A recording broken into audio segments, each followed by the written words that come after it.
सफलता और असफलता एक सिक्के के दो पहलू हैं। अगर आज खुशियां हैं तो आने वाले कल में दुख के लिए भी तैयार रहिए। जीवन इसी का नाम है। बिना रुके बिना थके कर्मपथ पर निरंतर गतिमान रहिए। जीना इसी का नाम है। मैं भाग्य हूं और आज मैं आपको एक कहानी के जरिए यह समझाऊंगा कि असफलता से कभी न घबराएं, बल्कि इसे एक सीख की तरह लें और दोबारा कोशिश करें, क्योंकि कोशिश करने वालों की कभी हार नहीं होती। इस बात को आगे बढ़ाऊंगा पहली 4 राशियों के बाद।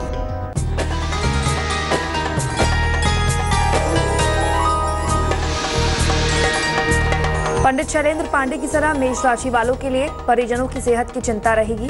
दायित्व उठाना पड़ सकता है। धन की स्थिति में सुधार होगा। शुभ रंग सफेद और भाग्य प्रतिशत 65।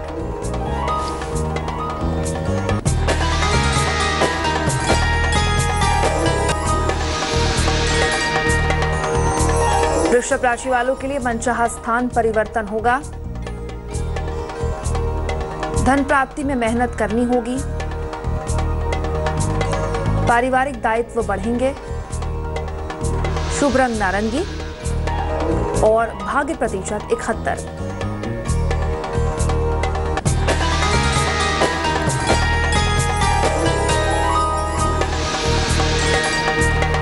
मिथुन राशि वालों के लिए विवाह प्रेम के मामलों में सफलता मिलेगी। धन या कीमती सामान खो सकता है। कार्यक्षेत्र में काफी मेहनत करनी होगी।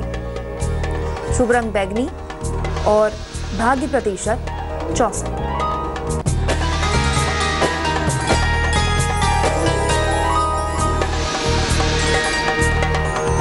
प्रेम संबंध बिगड़ सकते हैं। कर्क राशि वालों के लिए पारिवारिक दायित्व उठाना पड़ सकता है। कोई महत्वपूर्ण निर्णय लेना ठीक नहीं होगा। शुभ रंग आसमानी और भाग्य प्रतिशत 79। ये दुनिया कर्महीन और कर्मशील लोगों से भरी है। उन लोगों के लिए सफलता या असफलता कोई मायने नहीं रखती जो कर्महीन है, लेकिन कर्मशील लोगों के लिए सफलता और असफलता खास मायने रखते हैं। अपनी इस बात को मैं एक कहानी के जरिए समझाता हूँ। एक बार एक लड़का परीक्षा में फेल हो गया। साथियों ने उसके फेल होने का खूब मजाक उड़ाया। ये बात वो बर्दाश्त नहीं कर पाया और घर लौटकर तनाव में डूब गया। लड़के के माता पिता ने उसे बहुत समझाया, बेटा, फेल होना इतनी बड़ी असफलता नहीं है कि तुम इतने परेशान हो जाओ और आगे के जीवन पर प्रश्न चिन्ह लगा बैठो।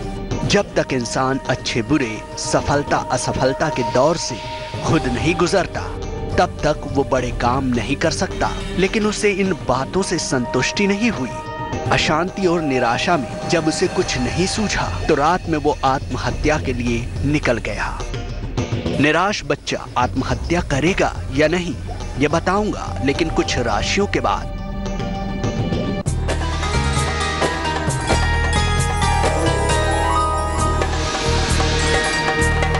सिंह राशि वालों के लिए सेहत में सुधार होगा। नौकरी में परिवर्तन का निर्णय लेंगे। धन की प्राप्ति हो सकती है। शुभ रंग नीला और भाग्य प्रतिशत 90।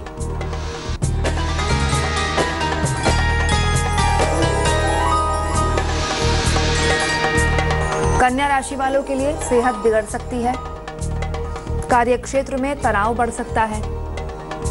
रोजगार धन संबंधी प्रयास सफल होंगे। शुभ रंग धानी और भाग्य प्रतिशत 44।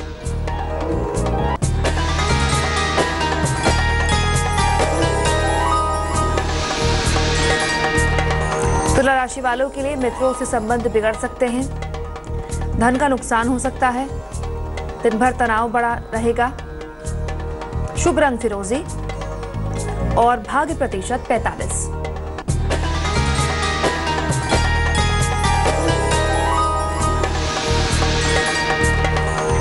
वृश्चिक राशि वालों के लिए बड़ा आर्थिक लाभ हो सकता है। सेहत अच्छी बनी रहेगी। कार्यक्षेत्र में मान सम्मान यश मिलेगा। शुभ रंग गुलाबी और भाग्य प्रतिशत 76। मैं आपको एक ऐसी कहानी सुना रहा था जिसमें परीक्षा में फेल होने से एक छात्र निराश होकर आत्महत्या करना चाहता है। निराश लड़का घर से कुछ दूर चला आता है तो रास्ते में उसे एक बौद्ध मठ दिखाई दिया। वहां से कुछ आवाजें आ रही थी। वो उत्सुकतावश बौद्ध मठ के अंदर चला गया। वहां उसने सुना एक भिक्षुक कह रहा था, पानी मैला क्यों नहीं होता? क्योंकि वो बहता है। उसके मार्ग में बाधाएं क्यों नहीं आती? क्योंकि वो बहता रहता है। पानी का एक बिंदु झरने से नदी, नदी से महानदी और फिर समुद्र में क्यों बन जाता है? क्योंकि वो बहता है। इसलिए मेरे जीवन, तुम रुको मत, बहते रहो। कुछ असफलताएं आती हैं पर तुम उनसे घबराओ मत। उन्हें लांघ कर मेहनत करते चलो। बहना और चलना ही जीवन है। असफलता से घबरा कर रुक गए तो उसी तरह सड़ जाओगे जैसे रुका हुआ पानी सड़ जाता है। बौद्ध भिक्षु की बात का लड़के पर क्या प्रभाव पड़ा यह मैं आपको जरूर बताऊंगा, लेकिन पहले अंतिम 4 राशियों का हाल।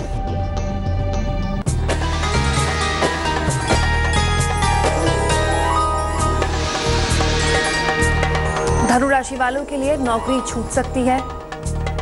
कारोबार में धन का निवेश ना करें। पाचन तंत्र का ध्यान रखें।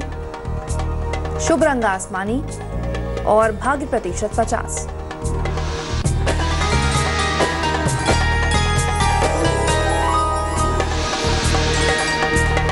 मकर राशि वालों के लिए दिन आलस्य भरा रहेगा। सेहत कमजोर रहेगी। जीवन साथी से मतभेद हो सकते हैं। शुभ रंग लाल। भाग्य प्रतिशत 49।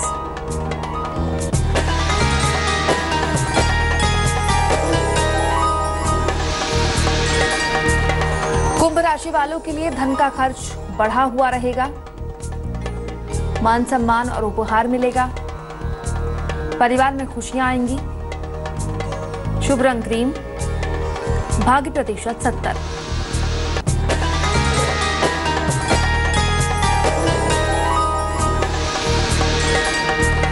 मीन राशि वालों के लिए संपत्ति खरीद सकते हैं। जीवन साथी को आर्थिक लाभ होगा। धन का आंशिक लाभ होगा। शुभ रंग सुनहरा और भाग्य प्रतिशत 83। राशिफल से पहले मैं आपको एक छात्र की कहानी सुना रहा था जो परीक्षा में फेल होने से निराश होकर आत्महत्या करने के लिए निकला था। लेकिन रास्ते में उसे एक बौद्ध मठ से कुछ ऐसी बातें सुनाई दी जिसका उसके मन पर गहरा प्रभाव पड़ा।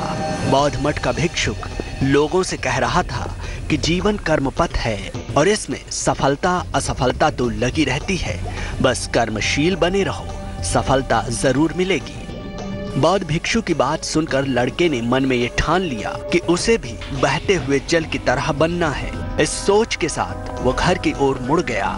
अगले दिन वो सामान्य होकर स्कूल की ओर चल दिया और बाद में वही छात्र वियतनाम के राष्ट्रनायक हो चिन मिन के नाम से जाना गया। इस कहानी से मैं आपको यही समझाना चाहता हूँ कि जीवन में कभी हार न मानो, असफलता से निराश ना हो, कर्मशील बने रहो, सफलता जरूर मिलेगी। अलविदा।